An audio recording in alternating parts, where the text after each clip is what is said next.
भगवान ने श्री राजर्षि मुचकुंद से कहा, हे सार्वभौम महाराज मुचकुंद, तुम मेरे सिद्ध कोटि के भक्त हो। सार्वभौम महाराज मतिस्ते विमलोर्जिता, वरैः प्रलोभितस्यापि न कामैर्विहिता यतः।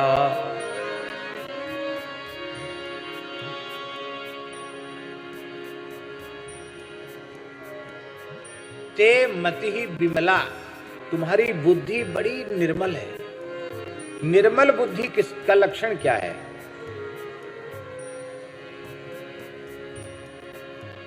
जो सर्वथा कामना शून्य हो गई हो, वो बुद्धि निर्मल है। कामना ही बुद्धि की मलिनता है। बुद्धि को मलिन करने वाली चीज कामना ही है। निष्काम बुद्धि, निष्काम मति। और ये निष्काम बुद्धि तुम्हें कैसे प्राप्त हुई है? बोले भागवत धर्म के अनुष्ठान से तुम्हें निष्काम बुद्धि प्राप्त हुई है। मैंने बहुत प्रलोभन दिए तुमको,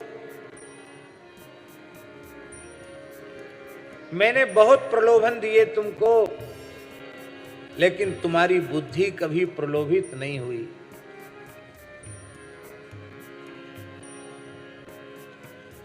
तुम्हारी बुद्धि प्रलोभित नहीं हुई।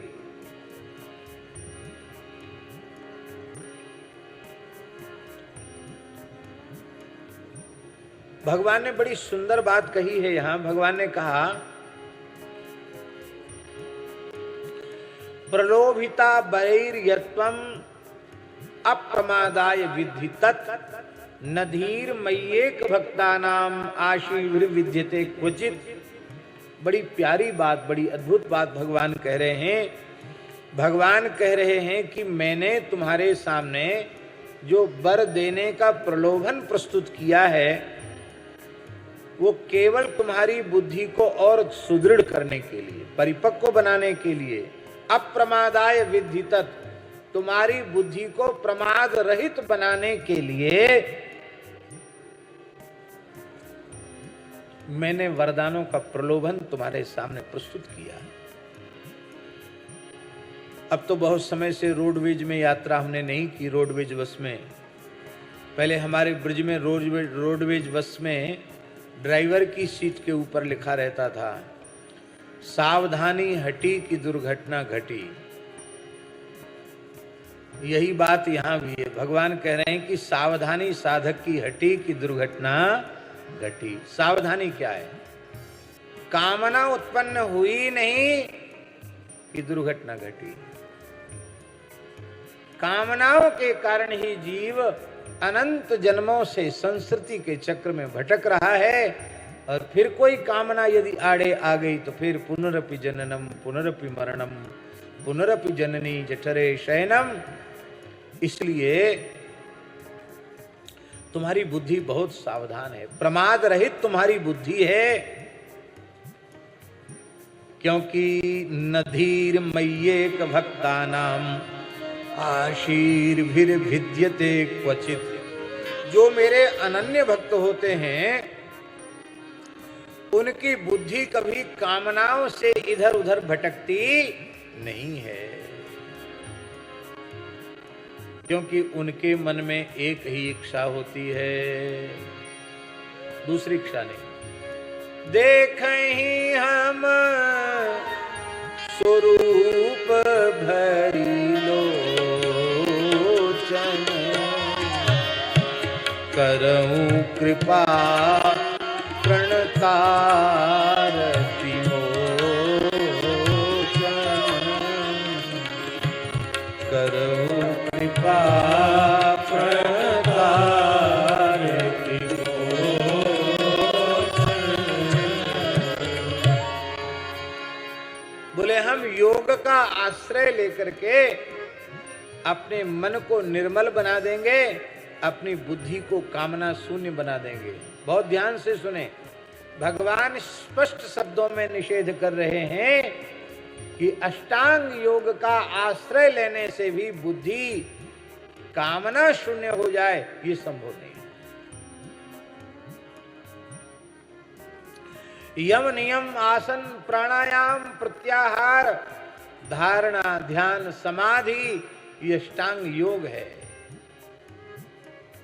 लेकिन अष्टांग योग का आश्रय लेने से भी रिद्धि सिद्धि तो सुलभ हो जाएंगी, किंतु अंतःकरण निर्मल नहीं होगा। युञ्जानानाम् अभक्तानाम् युञ्जानानाम् अभक्तानाम् प्राणायामादिभिर्मनः। आदि शब्द से समाधि तक ग्रहण कर ली गई। यम नियम आसन प्राणायाम प्रत्याहार धारणा ध्यान समाधि। अक्षीण वासनम राजन दृश्यते पुनरुत्थितम्। एक बार उन साधकों को लगता अवश्य है कि इस कठोर साधन से अष्टांग योग से मेरा चित्त मेरा अंतःकरण पूर्ण निर्मल हो चुका है। लेकिन महाराज जी वो तब तक ही निर्मल रहता है जब तक कि उन इंद्रियों के विषय उसके सामने उपस्थित नहीं होते। विषय उपस्थित होते ही फिर वो मलिन हो जाते हैं। जैसे महर्षि शौभरी प्राणायाम के द्वारा अपनी वायु का निरोध करके पूर्ण समाधि में स्थित होकर के यमुना जी के जल में कठोर तप कर रहे थे। कभी न कभी तो समाधि से जागृत होगा ना योगी। जैसी समाधि से जगे उनकी आंख खुली तो उन्होंने एक मत्स्य राज को मछलियों के साथ विहार करते हुए देख लिया।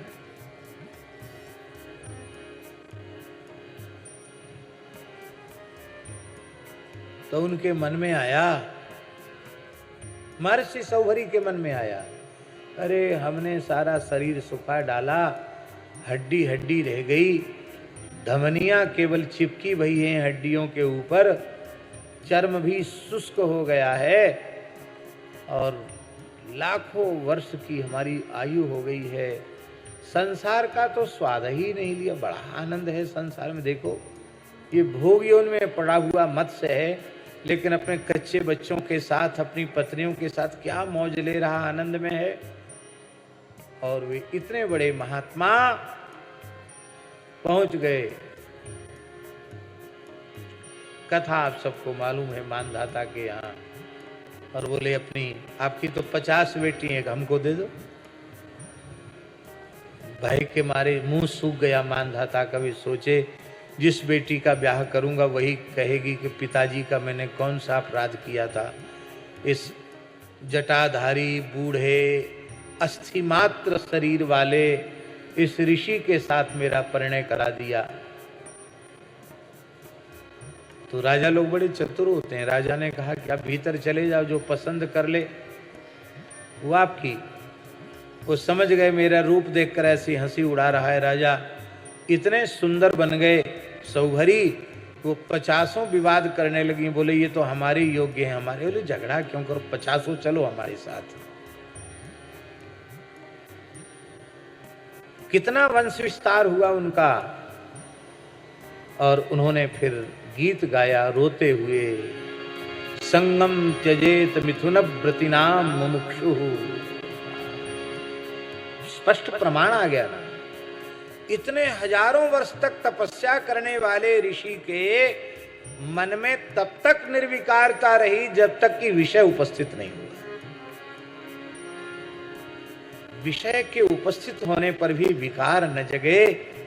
महाराज जी ये सामर्थ्य ज्ञान में नहीं, ये सामर्थ्य तप में नहीं, ये सामर्थ्य जप में नहीं, ये सामर्थ्य योग में नहीं, किसी साधन में ये सामर्थ्य नहीं है। ये सामर्थ्य तो केवल भक्ति महारानी में है। और इसका माताजी बड़ी बारीकी से गोस्वामी जी ने उत्तर दिया है। मोहन नारी नारी के रूपा, मोहन नारी नारी के रूपा, पन्नगारी चरित अनुपा, पन्नगारी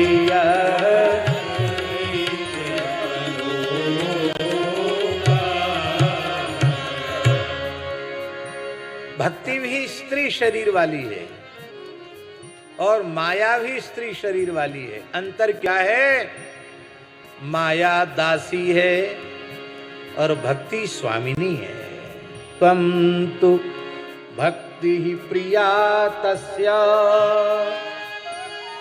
सततं प्राणतोऽधिका, त्वया भूतस्तु भगवान याति नीच गृहेष्वपि। ये प्रिया है, प्रियतमा है, प्राणेश्वरी, हृदयेश्वरी है। इसलिए महाराज जी ये भक्ति और कोई दूसरी नहीं है। श्री जानकी जी भक्ति है, श्री राधा रानी भक्ति है, ये साक्षात भक्ति है।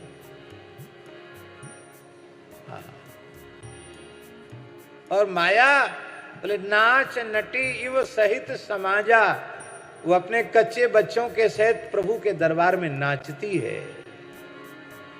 स्वामिनी का कृपा कटाक्ष हो जाए तो माया कुछ नहीं बिगाड़ सकती। अरे कृपा कटाक्ष की बात जाने दो, भक्ति को प्राप्त करने की व्याकुलता चित्त में होवे तो विषय उपस्थित होने पर भी विकार उत्पन्न नहीं होगा। हनुमान जी भक्ति को प्राप्त करने जा रहे हैं। अशोक वाटिका में भक्ति विराजमान है।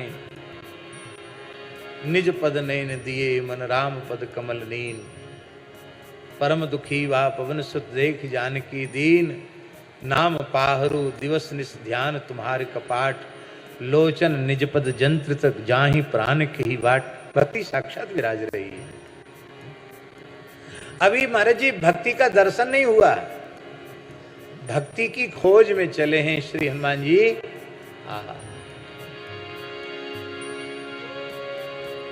और एक एक घर में गए।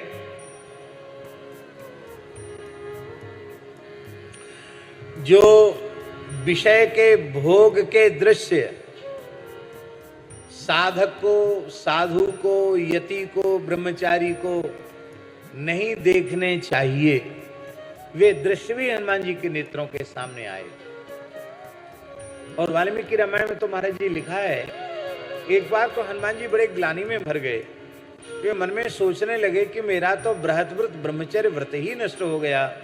मैंने नग्न अर्धनग्न स्त्रियों को देख लिया, पुरुषों को देख लिया, अनुचित अवस्था में देख लिया, तो मेरा तो व्रत ही नष्ट हो गया। अंत में हनुमान जी के मन में आए, अरे नहीं, मेरा व्रत नष्ट नहीं हुआ। क्यों? क्योंकि मन ही प्रवृत्ति और निवृत्ति में कारण है। मेरे मन में तो भक्ति बसी हुई है, श्री सीता जी बसी हुई हैं। विकार मेरे मन में कहां से आ सकता है?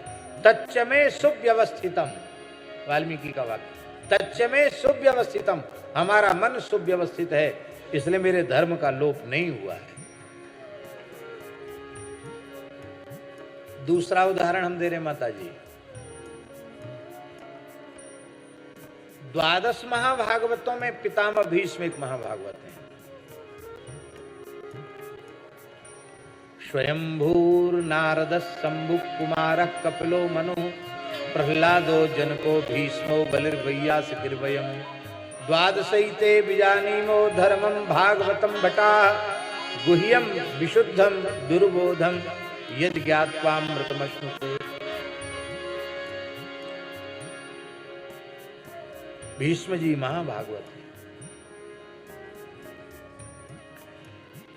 घनघोर किसी निर्जन वन में जाकर के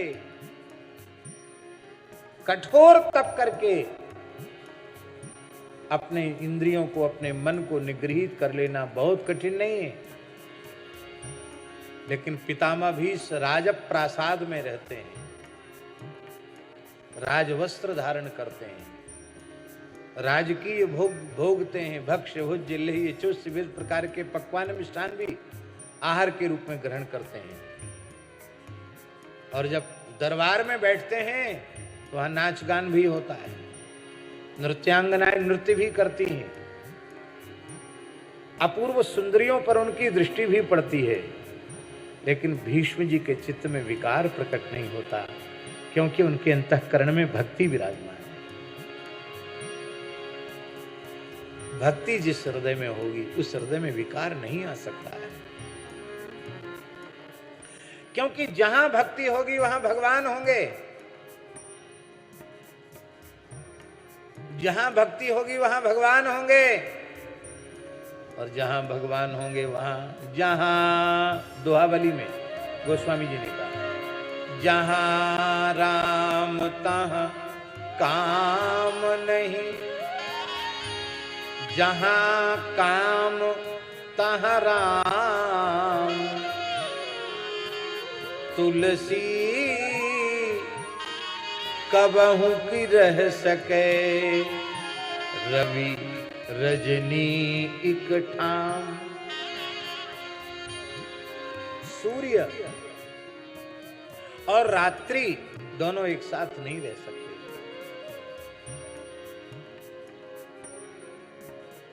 भक्ति जिस अंतःकरण में होगी उसमें भगवान को, सर्वतंत्र स्वतंत्र भगवान को ऐसे होके रहना पड़ेगा।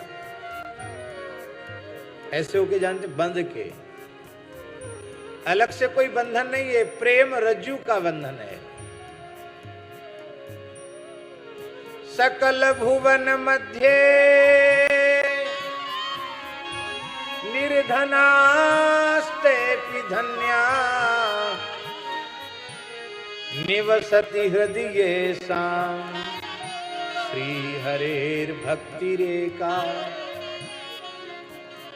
हरिरपि निज लोकम, सर्वथा तो विहाय, प्रविशति हृदि तेषां, भक्ति सूत्रोपनद्धः, प्रविशति हृदि तेषां, भक्ति सूत्रोपनद्धः।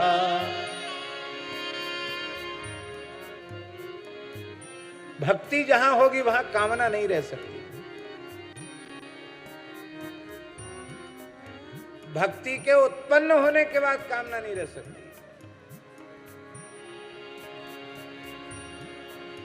कामना तो गंदगी है, और दुनिया भर की गंदगी नदियों में हो जाती है, काई और जाने जल कुंभी क्या क्या, और बाढ़ आती है तो सब सफाई हो जाती है।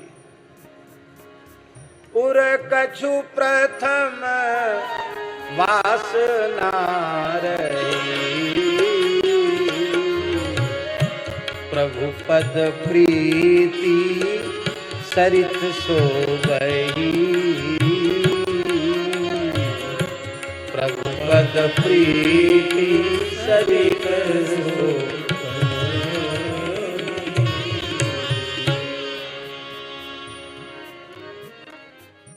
जो सिद्ध कोटि के भक्त होते हैं वे कामना शून्य होते हैं।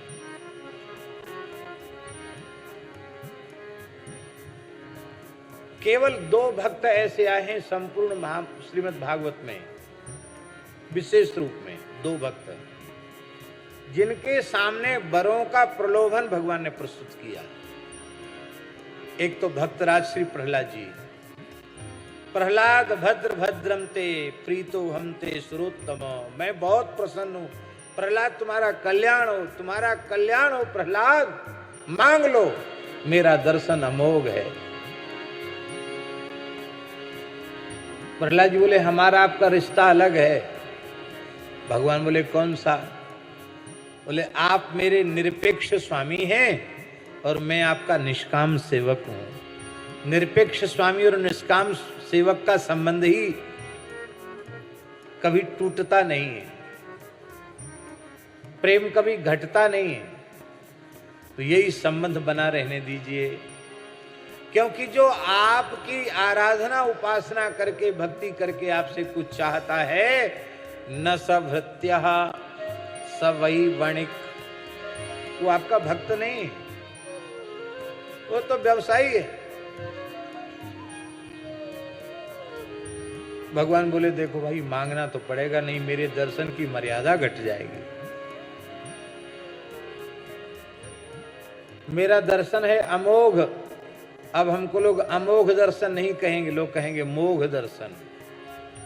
प्रहलाद जी को दर्शन हुआ, क्या हुआ प्रहलाद जी को? तो मेरे दर्शन के अमोघत्व को सुरक्षित करने के लिए कुछ मांग लो। प्रहलाद जी के मन में आया कि कामना कहीं न कहीं भीतर है और मेरी पकड़ में आ नहीं रही है, पर भगवान सर्वांतर्यामी है, भगवान देख रहे हैं सूक्ष्म कामना को। तो प्रहलाद जी अपनी कमजोरी समझ गए। यदि मैं पूर्ण निष्काम होता तो भगवान की हिम्मत ऐसी कैसे होती कि इतना जोर देते कि तुम मांग लो मांग लो मांग लो। इसका मतलब भीतर कामना है। प्रहलाद जी बोले कि यदि आप देने का ही हठ कर रहे हैं तो मेरी प्रार्थना है कामानाम हृदय संरोहा भवतस्तु वृणे वरम। हृदि कामानाम असंरोहा ते भवतः वरम वृणे। मैं आपसे वरदान यही चाहता हूं, भवतस्तु वृणे वरम, इममेव वरम वृणे कानाम हृदय असंरोहा। हृदय में कामनाओं के बीज अंकुरित न हो, जो जहां पड़े हैं वो पड़े रहें, कभी उनमें अंकुरण न हो, मेरे मन में कभी कामना न जगे।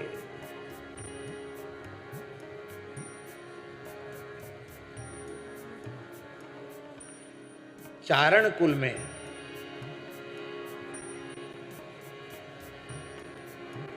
श्री ईश्वरदास जी नाम के एक महान सिद्ध संत हुए। ईसरा सो परमेश्वरा, परमेश्वर के जैसी सामर्थ्य ईश्वरदास जी में थी। राजाओं की यजमानी होती है चारणों की, शौर्य गाथा गाते हैं, युद्ध गाथा गाते हैं, पर आपने मन में विचार किया कि द्वारकाधीश महाराजाधिराज हैं, किसी मनुष्य का क्या गुणगान करना, द्वारकाधीश का ही गुण गाते रहे। और आपने अपनी सारी संपत्ति गौ ब्राह्मण और संतों की सेवा में, भगवत सेवा में खर्च कर दी। कुछ नहीं रह गया ईश्वरदास जी के पास।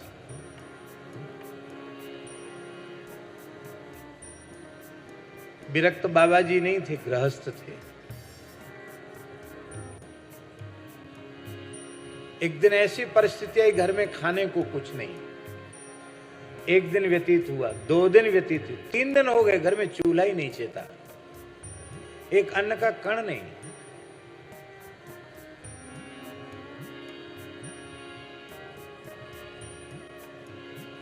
और द्वारकाधीश प्रभु नित्य आते ईश्वरदास जी के निकट। अब वो भजन करते होते तो उनकी गोद में बैठ जाते, और भगवान द्वारकाधीश गोद में बैठकर अपना दक्षिण कर कमल उनके कपोल पर रखकर कहते, बाबा मैं बहुत राजी हूं, बहुत प्रसन्न हूं, कछु ले ले, कछु मांग ले। आप मुस्कुरा कर कहते, जो चाहिए था वो मिल तो गया, आप गोद में बैठ गए, अब क्या चाहिए? कुछ नहीं चाहिए। एक दिन ठाकुर जी ने कहा कि तुम मांगने के नाम पर कभी कुछ मांगते क्यों नहीं हो? आज तो हमको आपको हमारी मन की बात रखनी पड़ेगी, आज तो मांगना पड़ेगा। तो ईश्वरदास बोले, आज हम जरूर मांग लेंगे, जिससे फांस कट जाए, दोबारा आप परेशान न करो, आज हम जरूर मांग लेंगे। कहा मांगो। ईश्वरदास जी बोले, आज के बाद दोबारा मेरे सामने यह मत कहना कि वर मांग लो, बस यही दे दो। कुछ मांग लो, यह शब्द द्वारा मत बोलना। क्यों? बोले बर दे के बहु ठगे, सकामी भक्त जाहु फिर। बर देकर कितने सकाम भक्तों को आपने ठग लिया है, मैं आपकी ठगाई में आने वाला नहीं हूं। ठाकुर जी सोचे कठोर प्रश्न पत्र करना पड़ेगा, तब तो ये मांगेंगे। एक दिन माताजी, 3 दिन बीत गए, घर में कुछ नहीं था। तीसरे दिन बालक रोने लगे भूख के कारण। ईश्वरदास जी के भजन में विक्षेप हुआ। उन्होंने अपनी गृहिणी को कहा, देवी ये बालक क्यों रो रहे हैं? बोले आप तो परम वैराग्यवान हैं, ज्ञान वैराग्य संपन्न, भक्ति संपन्न हैं, आपका तो देह में भाव नहीं, तो देह धर्म आपको कहाँ से व्याप्त होंगे? आपको भूख प्यास कुछ नहीं है भगवत स्मरण में। लेकिन ये छोटे छोटे बच्चे, इनको कैसे हम सांत्वना दें? इनको तो धैर्य बंधावें। मैं माँ हूं, इनको भूखा नहीं देख सकती। बोले जो होना हो सो हो, मैं ठाकुर जी की भक्ति करता हूं कुछ प्राप्ति करने के लिए नहीं, मैं कुछ नहीं मांगूंगा। मेरे मन में मांगने की बात ही नहीं है, मैं कुछ नहीं मांगूंगा। तो बोले ये बालकों का क्या करूं फिर? बोले इनको थोड़ा बहका दो। कैसे बहकाऊं? बोले चूल्हा चेता दो, बटलोई चढ़ा दो, उसमें पानी भर दो और बच्चों को कहो कि तुम सब कीर्तन करो। बन रहा है, जब सिद्ध हो जाएगा, बन जाएगा तो खिला दिया जाएगा। बनने ही नहीं तो कहाँ खिलाएंगे? थोड़ी देर समाधान तो होगा। गृहिणी ऐसी आज्ञाकारिणी थी, उसने ऐसा ही किया। बटलोई रख दी, चूल्हा चेता दिया, अदन उबलने लग गया। बालकों को लगा अब जरूर खिचड़ी बनेगी, भात बनेगा, कुछ न कुछ तो बनेगा। बालक प्रेम से कीर्तन करने लगे, श्री कृष्ण गोविंद हरे मुरारे, हे नाथ नारायण वासुदेव। और साक्षात द्वारिकाधीश प्रभु अपने पीतांबर में खिचड़ी का सामान लेकर के आए और उबलती हुई बटलोई के जल में, अदन में खिचड़ी बनाई, अपने हाथ से खिचड़ी बनाई। अब बनाकर सब आंख मूंद के कीर्तन कर रहे हैं माता जी। ठाकुर जी ने पत्तल परोस के कहा, भले आदमी पा तो ले। अब तुम जीते और हम हारे। अब तुम्हारे यहाँ किसी वस्तु का अभाव नहीं होगा। साक्षात वैकुंठनाथ द्वारकाधीश रुक्मिणी नाथ लक्ष्मीपति अपने हाथ से रसोई में कुछ बनावे, फिर क्या कमी रह सकती है? ऐसा अद्भुत जीवन। भगवान ने कहा मांगने के नाम पर तुम इतना घबराते क्यों हो? ये एक बात बताओ, हमारे मन में बड़ी जिज्ञासा है जानने की। ईश्वरदास जी ने कहा कि प्रभु एक बात पूछूं आपसे। बोले जैसी कृपा आप आज करते हैं, गोद में आकर चाहे जब बैठ जाते हैं, मैं कुछ आपसे मांग लूंगा, फिर वैसी कृपा आपकी रहेगी? भगवान मुस्कुरा गए, बोले फिर तो हमारी छुट्टी हो जाएगी। आप लेकर खुश और हम देकर खुश। बोले यही तो हम नहीं चाहते हैं। उन ईश्वरदास जी ने सदेह वैकुंठ प्राप्त किया, सशरीर वैकुंठ गए। कलिकाल की घटना है। ईश्वरदास जी जीवन मुक्त भगवत प्राप्त महापुरुष थे। वो भगवान के धाम गए, आश्चर्य की बात नहीं है। घोड़े के सहित भगवान के धाम को चले गए। वो भोगियोने में पड़ा हुआ अश्व घोड़ा, उस घोड़े पर सवार हुए, समुद्र की ओर हाँक दिया घोड़ा, और देखते देखते घोड़े के सहित आकाश में ज्योतिर्मय पुंज में विलीन हो गए।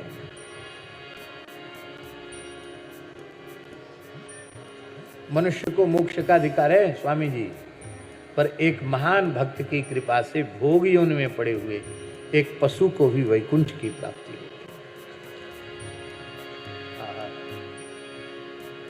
तो संपूर्ण भागवत में इस कोटि के, प्रहलाद जी की कोटि के निष्काम भक्त यदि कोई दूसरे हैं तो वे महाराज मुचकुंद हैं। और ये चतुराई उनको पूर्व जन्म से ही प्राप्त है। हाँ, इसमें भी भगवान बहुत प्रलोभन दे रहे हैं, लेकिन कुछ नहीं मांगा उन्होंने। और जब नरसिंह मेहता के रूप में प्रकट हुए तब 7 दिन तक पड़े रहे भोले बाबा के दरबार में, रोते रहे। पार्वती जी ने कहा कि आप जगत पिता विश्वनाथ हो, अब मैं जगन माता हूं, आप कैसे जगत पिता हैं? आपको इस बालक को, एक विप्र बालक 7 दिन से बिना खाए पिए रो रहा है, आप इस पर दया नहीं करते? शंकर जी बोले सब जीव अपने अपने संचित प्रारब्ध क्रियमाण कर्मों को भोगते हैं, देवी कहाँ तक ध्यान दोगी, राम राम करो। तो नहीं, इस पर तो कृपा करनी पड़ेगी। भोले बाबा हंसकर बोले, हम इसी प्रतीक्षा में थे कि तुम कब सिफारिश करो। संकेत समझे कि नहीं समझे? ये भी प्रतीक्षा करते हैं कि कब ये सिफारिश करें। बोलो भक्तवत्सल भगवान की। आप जगन माता हो, आपकी दृष्टि पड़ गई तो कृपा तो करनी ही पड़ेगी। भगवान विश्वनाथ का डमरू बज उठा, भगवान भूत भावन विश्वनाथ प्रकट हो गए। बोले वत्स वर मांगो। बोले हम तो जानते नहीं वरदान क्या चीज होती है, कि जो तुम्हारे मन में हो वो मांग लो, वो पूरी हो जाएगी।